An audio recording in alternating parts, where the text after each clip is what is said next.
Aucun rôle et aucun univers ne peut échapper à la femme caméléon qu'est Isabelle Huppert. Révélée au grand public par le cinéaste Claude Goretta en 1977 dans le film La Dentelière, l'actrice de 69 ans s'est imposée comme l'une des plus grandes comédiennes de sa génération.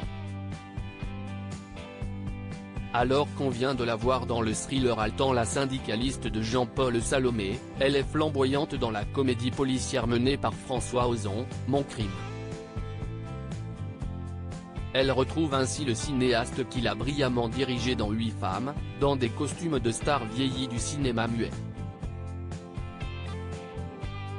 Qui est la véritable Isabelle Huppert une fois que les caméras sont éteintes?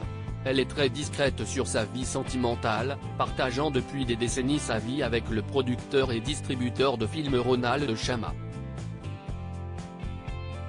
Dans Vanity Fair en 2019, un passionnant portrait d'Isabelle Huppert permettait d'en savoir plus sur l'homme qui partage sa vie. Lorsqu'ils se sont rencontrés en 1980, Isabelle tournait La Dame aux Camélias.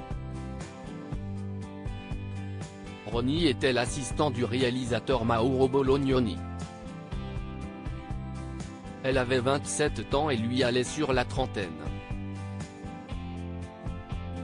Elle sortait d'une relation de plusieurs années avec Daniel Toscan du Plantier, le patron de Gaumont, le studio qui faisait alors la pluie et le beau temps, et elle était déjà en route vers la gloire. Mais elle n'a plus quitté Ronnie qui démarrait à peine sa carrière, lisait-on dans le magazine.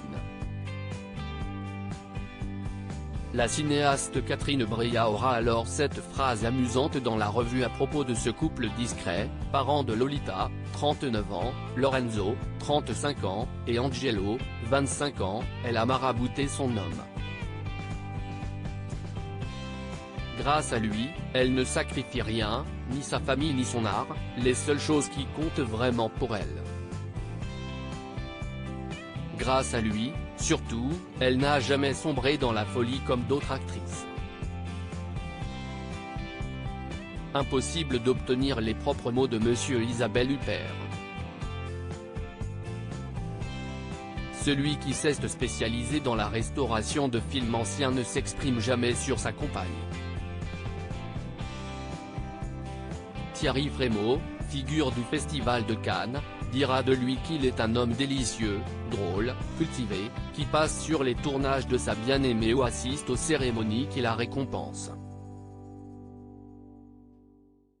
L'ombre, cela lui convient parfaitement. Mon crime, en salle dès le 8 mars.